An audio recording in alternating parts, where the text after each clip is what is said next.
back to Schoolhouse Cracked.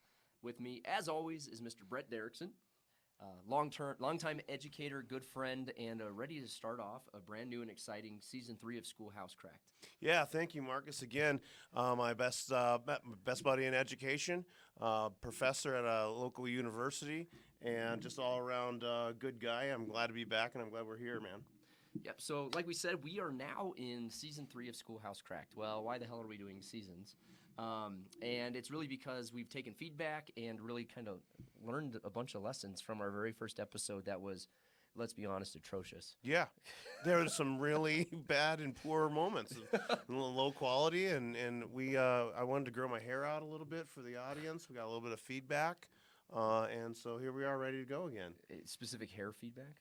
I don't know. I'm just making that up. Oh, okay, I was gonna say I didn't read that in the comments. We are starting off Season 3 in a new location, and I just want to start off by thanking everybody who's been viewing the YouTube channel, watching our podcast. As you know, we're on YouTube at Schoolhouse Cracked. We're on every podcast channel you could ever want. Apple, Google, you name it. Facebook, Schoolhouse Cracked, and Instagram. But starting Season 3, Brett, we were looking at our metrics, and we have surprisingly, I think shockingly, in a good way, 1,200 followers, subscribers on YouTube, and nearing that number on Facebook, and a large number of downloads. We've made it into your heads and into your hearts. Yeah. So thank you. No, really, truly. Or somebody forgot to close their laptop, and we've just been playing on loop. Yeah, no, but we do want to thank people, not only for listening to us, but just for caring about the concept. Yeah. Again, we're Schoolhouse Cracked because we are professional educators, longtime educators, and we're just passionate people about what we can do with the challenges that exist in public schools. And part of that is discussing that publicly and receiving feedback from a variety of stakeholders. But it really means a lot to Marcus and I that people care about the issues that affect and impact our teachers, our kids, and our communities. Yeah. And so kind of on that note, we just posted a new segment called Schoolhouse Cracked on the Streets to introduce our new season. And we did a segment on, we went out to a local school in our neighborhood that had been converted into kind of a community center. Restaurants, a brewery, bakery. A barber, bakery, CrossFit studio, and really neat concept for an old school that a district had sold to these organizations. I mean, we just asked people on the street just some general questions about their own experience in public ed, their perceptions, and we had a segment on Martin Luther King Jr.'s impact on public ed in celebration of MLK Day. Yeah, it was on Martin Luther King Jr. Day, and I don't want to sound cliche by any means, but just a great American and a great intellectual, and actually a man that had a lot to say about education, and of course bringing the civil rights movement to the forefront of public schools in regard to equity. So it was a really great day for us to be able to try that out. Yeah, and so kind of keeping on theme with thanking our listeners, thanking our viewers, I just wanted to reflect on kind of that experience because I personally was really taken aback by just people's willingness randomly on the streets to talk to two weird guys with a camera and a mic. And what was really interesting to me is as we were setting up and as we're talking to people on the street about their opinions, other people were kind of lining up because they heard what we were talking about and they just had a desire to kind of share their thoughts on public schools. So the question I would pose to you, Brett, is you saw the same thing I did. Like, why do you think so many people are passionate or have opinions on public ed? I think there's a few reasons, and I love the question, and I know that you have additional thoughts, but I think one aspect of it is it's regardless of your socioeconomic status, regardless of where you grew up, public school and the kind of the universal design of public school is something that like we've all experienced. So sometimes on the show, when I talk about our backgrounds in athletics and we talk about these other things, those are not necessarily all shared experiences. Right.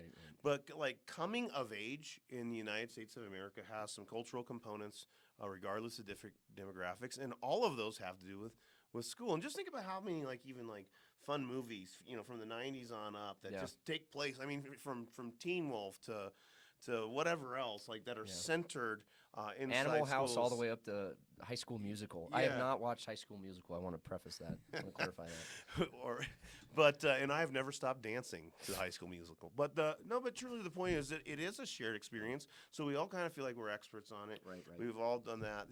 The other component I think is that it's so culturally tied right now to like where we buy our homes and what we, one of the things that you and I have really come to notice and feel weird about, at least I feel weird about it, is how much ideology is connected to school and how much politics is playing it out. So when you combine all of those things that are fascinating and important in our culture, public schools are at the forefront. Yeah. And that really kind of stood out. So kind of case in point, we were interviewing a young student and a high school age student who wanted to share their opinions. And as we were interviewing, you were interviewing, I was on the camera, and an older gentleman, I kind of noticed over my shoulder, and he had ridden his bike up, and he was kind of just watching and observing. I thought he was just patiently waiting to rack his bike at the bike rack. Yeah. So when we were done recording, I said, I'm sorry. He's like, no, I was just really interested in the topic. And so I asked him if he wanted to be on it, and come to find out in your conversation with him, he was a retired professor in higher ed, and that kind of tracked throughout the day with people who really wanted to talk to us. Yeah, and he had that real, deeply concerned idea that things that he worried about in the economy or in society, that they're rooted in school, or if we have concerns within our society, then the place for us to address them is in schools. Starts in schools. Starts in schools. And that's what, that's something that you and I go back and forth on. Sometimes I feel like that responsibility for schools in many areas is something that's misplaced and is unfortunate. But then there's also the other times where it's like, well, let's do embrace some of the social cultural challenges that exist, because this is the place where people gather. Right. But one thing I will just say, back to your original question, is why are so many people interested in talking about it? And it's because schools are cornerstones; they're foundational. And I think there's something innately unique about public schools. They're just fascinating. Yeah. Like where else does something like a public school exist in our culture and our society, where you get people from such diverse backgrounds, experiences, family upbringings, educational goals, life goals, career goals, and cram them all into one building. Yeah. And hope for a common positive outcome. Yeah. I mean, we don't see that anywhere else. And so as we tracked throughout the day, we ran into a middle school teacher. We ran into an individual who volunteers in a school for a faith organization. We ran into a former principal from Denver who had left the profession entirely, I think after like 25 years. Yeah. And a very passionate man. And his story was fascinating as well, because he had been a high school principal in Denver and just separated, left the profession entirely. And we're going to devote an upcoming episode to that. Just continue to see educators flee the profession. But in hearing his story, his great-grandfather was actually, on Martin Luther King Day, a civil rights leader in Denver at a very pivotal point in Denver's history. And the very founder of the school that he was a principal at. Yeah. And so, we were able to pull that information up online and just kind of thought, holy cow. Yeah. And so just really, really neat experience kind of hearing people's stories. But I know some responses to our questions stood out to me the most. But in your opinion, Brett, what was kind of a theme of the day for you? What was your takeaway, other than just people willing to talk about public ed? Yeah, I guess the theme that for me, I've thought about that, like what linked all of the people. Definitely memory. Yeah. You know what I mean? Like remembering something from like second grade. Yeah, I mean, for sure that there was, when we asked a few of the questions, no matter what, I don't think anybody that we asked, from the young people all the way through, there was nobody that had a terrible time trying to recall this experience. And that means to me, just like as I was speaking to before, is that it is an important experience. So as I'm working with teachers or I'm working with students, you and I have agreed on this before. One of the things that we can't stand is when adults say, the real world to kids. Yeah. When you get into the real world, you're going to need to have this skill, or when you get to the real world, you're going to have to be responsible, because what that really says is what we've always thought, that this is the real world. For kids, they spend 33.75 hours a week there. Then they have homework I and think that's the additional most things. accurate math I've ever heard you do, actually. Sorry. Yeah, it's one I've written into a paper, so I okay, all right. remembered it. But It's their world. It's their world. It is, and it is real. There are dramatic things there. You do come of age. Maybe you've had your first kiss, or maybe you've had the first time a stranger adult has given you critical feedback, or maybe it's the first time somebody really acknowledged and saw you for who you are, or made you feel special. But the point is that regardless of the age, everybody was able to distinctly remember and have emotion with memory.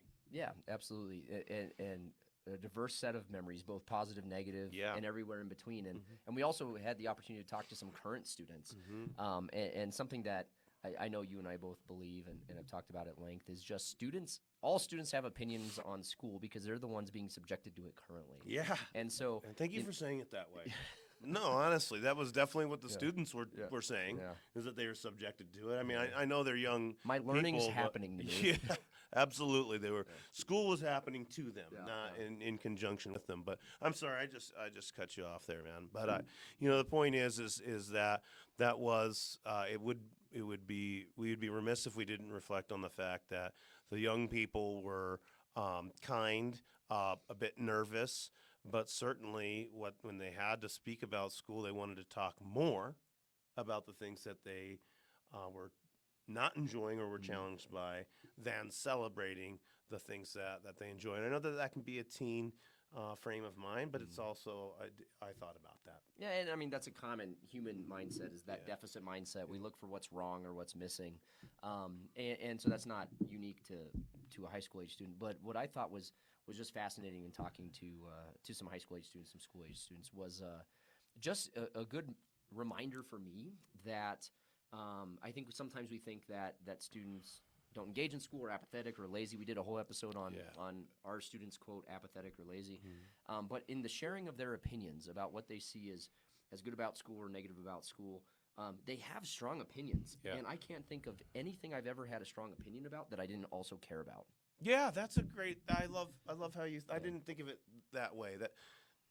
That there was connection there within some of that possible discontent or easy to criticize or adult blaming or school blaming. There certainly was a meaningful connection. There's a whole lot of things that I don't enjoy that are water off the duck's back. Right. But in this case, these young people were definitely indicating that this was a meaningful and relevant experience in their lives. And the adults that would follow too. They had a lot to say about what happened and who they are as far as their schooling experience. Yeah, absolutely.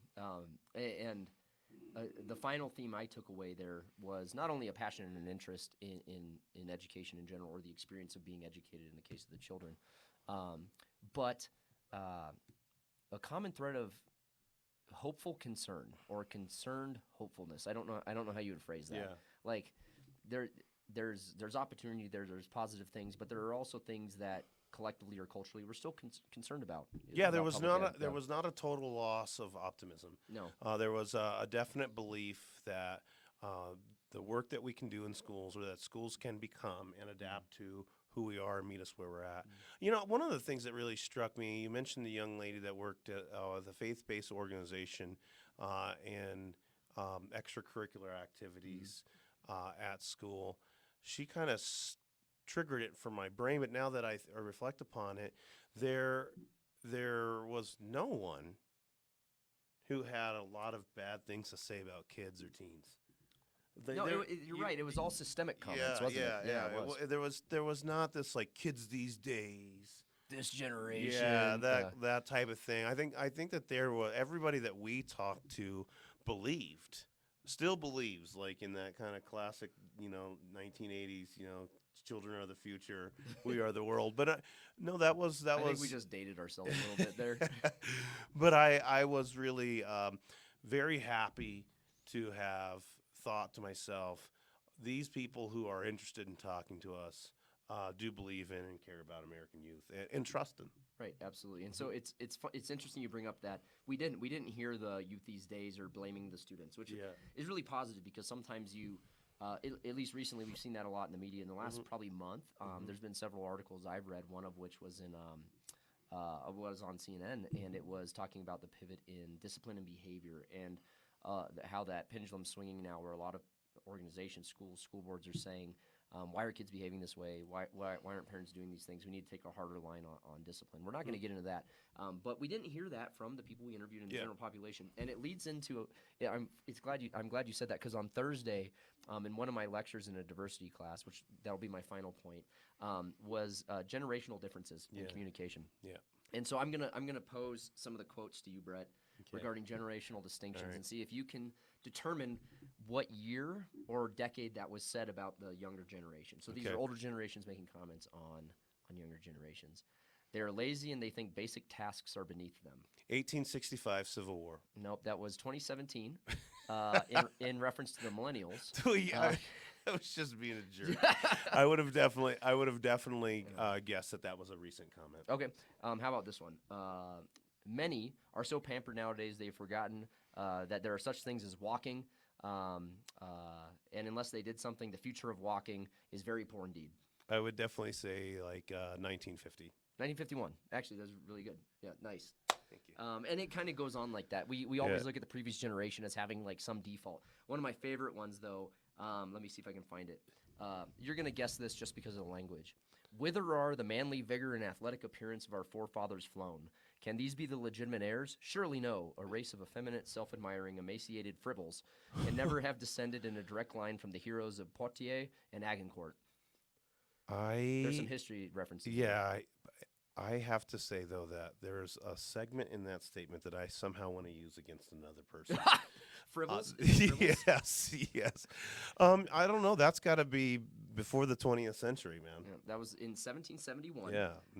And it was... pre-revolutionary. Yeah, it was written in 1771 in Paris in a letter in the Town magazine. Yeah. I don't even know what generation that would have been in 1771. Yeah. But I brought that up in my class in regard to generational distinctions and differences in diversity and how we always bash on the younger generation. But we didn't hear any of that, and that was really uplifting to me. Yeah, we didn't hear any of that. And I would like to just say, and again, an episode for another time, but I do love the use of the word effeminate in that quote in a negative connotation, because, in 1771 in France, we're already continuing on with humanity with like having a judgment about like what is the masculine or feminine disposition of a human being, and masculine meaning ready and tough and capable, and feminine being, inferior or weak. And you and I have talked many times about, a call to feminine leadership in schools, being able to empathize and care and be connected to others. So just interesting that's a centuries-long discussion. Yeah, absolutely, and how some of the things that were looked upon as negative skills within leaders or generation are now things that are a necessity for the success of a school in caring for, coaching, mentoring, guiding young students. The final thing I'll leave off on is what observation did you make in regard to the collective group of folks we talked to on our first On the Street segment? About, what, all of them in common, or? Mm-hmm. Well, I mean, what was the most obvious thing there? Something that is an area of improvement for us moving forward. Oh, I was nervous. Oh, well, you weren't, yeah. What are you getting at? I'm not getting it. Well, no. I felt, so you're not getting at anything? No, I am getting at something. It wasn't your nervousness, but it was interesting watching somebody so gregarious and outgoing. Yeah.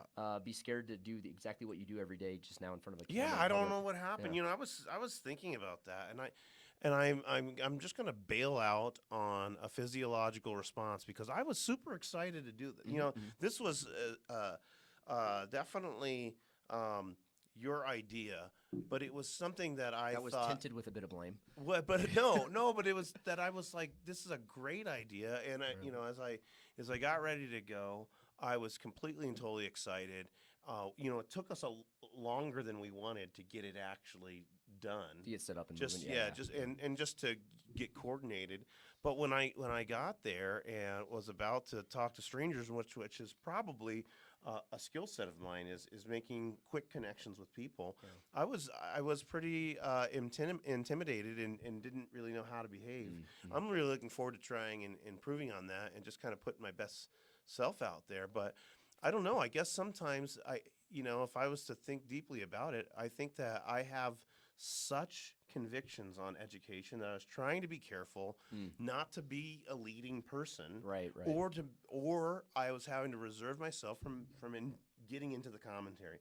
Right. One of the things that was holding me back a little bit was somebody would say something that I found profoundly interesting, and I wanted to talk about it, but I needed it to be their moment. Right. Yeah, because we're seeking their opinions. Yeah. I ultimately it was a positive improvement, and talking about speaking to strangers, talking to strangers. Also, great book by Malcolm Gladwell. The book is called Talking to Strangers. Recommend reading it. But the last thing I would say is, obviously, in our first segment of Schoolhouse Cracked on the Streets, we had a very limited segment of the population and of our culture. Yeah. And so not representative of our greater society as a whole. And some of that's demonstrative of the location we went to. Yeah. But again, seeking diverse experiences, opinions, and ideas regarding public school. And so please share those with us. If you're watching these things and you see something that you agree with, you disagree with, or is not your experience in public ed, or is not your experience in public ed if you're a teacher or parent, let us know. Email us at schoolhousecracked@gmail.com. Find us on all your podcast channels, YouTube at Schoolhouse Cracked. I love that. And if you're watching this episode, or if you watch those segments on the street, maybe pose those questions. I mean, you're out there. It's the internet. Nobody's going to figure out who you are. But why don't you ask a tough question like, how would that be different if this person was? Or how is that experience different from whatever yours is? But I don't think that it's outside of Schoolhouse Cracked bounds at all. No. To just say, hey, that's an interesting opinion for them. I'm not sure that's relevant or indicative of a whole society. So I think that dialogue would be healthy. Yeah. So again, send us your comments in those channels and avenues. With me as always is Mr. Brett Derickson, excellent educator, getting over being nervous talking on camera to strangers, which I think we all would be. Yeah, and my good friend Dr. Marcus Motor Chandler, and thank you for doing the research on that, and thank you for bringing a piece of what you're working with the future educators and counselors and helping us digest this experience. So this is Schoolhouse Cracked signing off. We'll see you in our next episode.